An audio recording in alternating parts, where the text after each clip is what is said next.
Bonjour, aujourd'hui une recette avec du porc, simple, facile et succulente.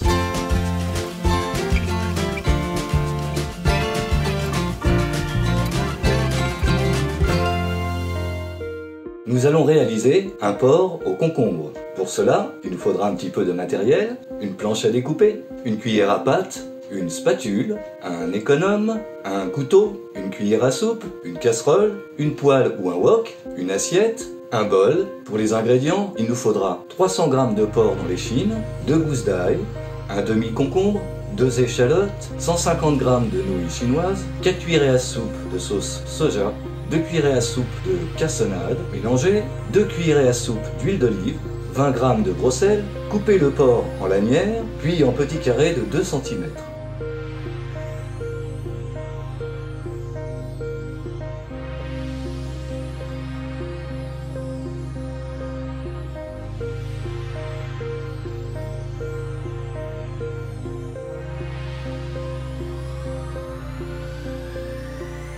Réservez dans le bol en ajoutant la sauce soja qui est déjà mélangée à la cassonade.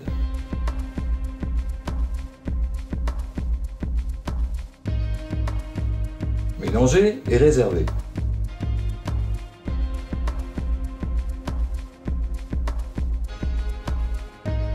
Épluchez le concombre partiellement. Le coupez en deux dans le sens de la longueur et l'épépiner.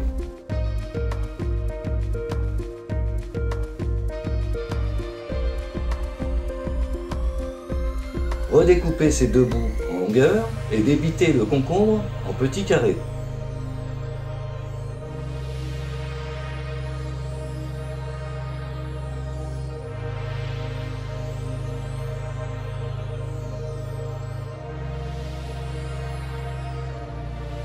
Épluchez l'échalote.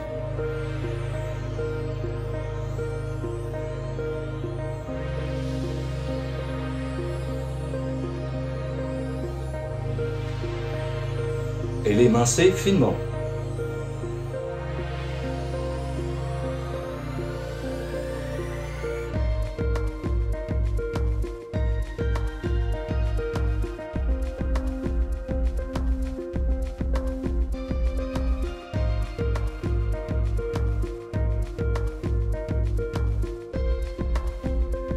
Épluchez l'ail et réservez les gousses.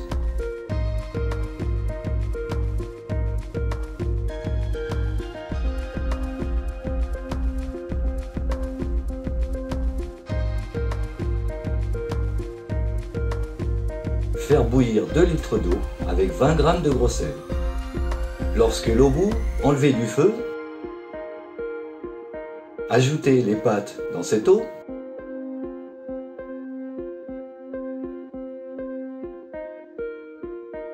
Laissez couvert pendant environ 4 minutes.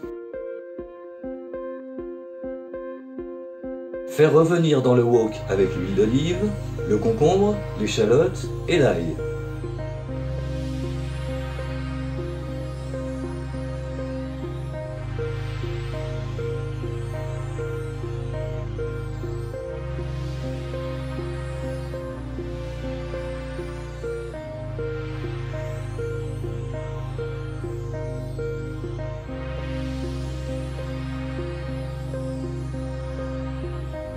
Les 4 minutes sont écoulées, nous allons dresser les pâtes sur l'assiette.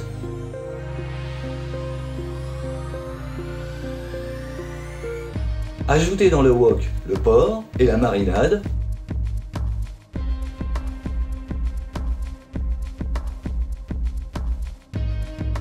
Laissez mijoter quelques minutes en remuant régulièrement.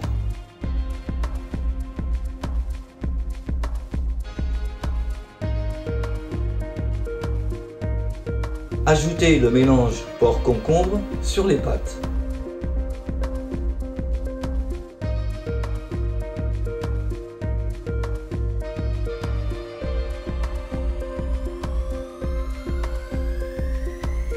Voilà, c'est prêt. Il n'y a plus qu'à déguster.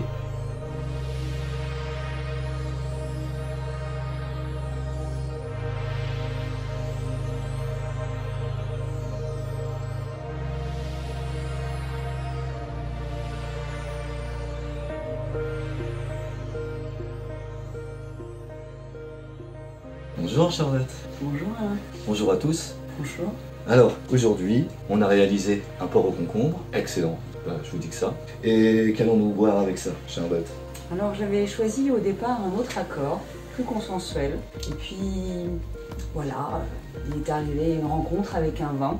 Ah, J'ai trouvé que la magie opérait bien. d'accord.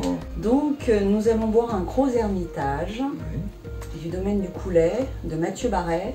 C'est un 2016, la bannière en Gros Hermitage. Donc c'est un domaine qui est en biodynamie, qui possède 20 hectares, qui a un très joli nounours qui va nous accompagner. Donc c'est un 100% Syrah. D'accord, c'est pas unique, super. On est donc sur la vallée du Rhône septentrionale. Il y a cet avantage d'être un vin qui amène de la fraîcheur, qui se marie bien avec les notes un peu caramélisées qu'on va avoir avec le porc, Ah bah oui. et en même temps qui donne du fruit.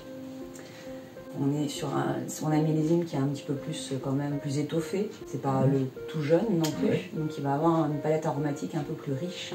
Bien, et on est sur combien de degrés? Tu sais que je pose souvent la question. On ne sait jamais si je faisais de la propagande. On est sur un 12,5. 12,5, bon, ça va. Ça reste vraiment raisonnable. On est sur un sol granitique, donc on va avoir un petit côté aussi, la fraîcheur et la minéralité du vin vient du sol également. D'accord, quand même. C'est un vigneron de Cornas. Ouais. Il fait aussi du Côte-du-Rhône. Un très bon Cornas, c'est magnifique. Un très bon Cornas. Qui à une époque se vendait moins cher que le lait quand même. Petite appellation. Carrément.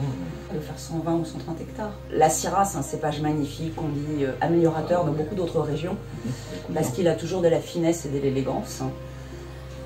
On a des tanins aussi qui sont présents mais qui sont très fins. Donc là on est sur une robe qui commence à être un peu plus tuilée mais qui est assez foncée. Tuilée?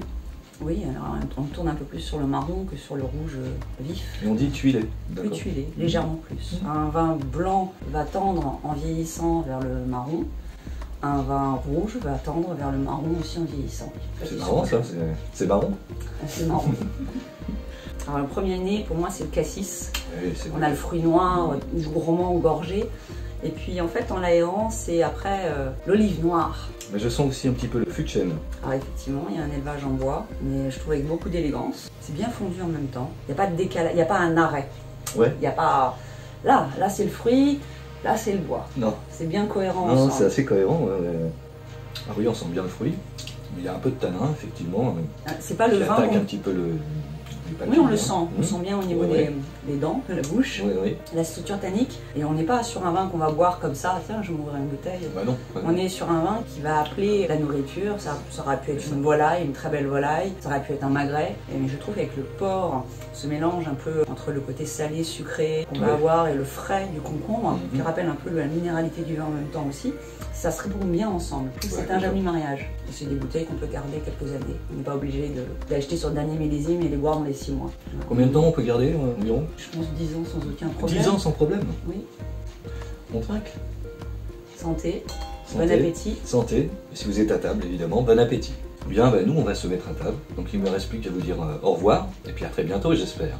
Et n'oubliez pas, une recette par semaine. Donc, songez à vous abonner. D'avance, merci.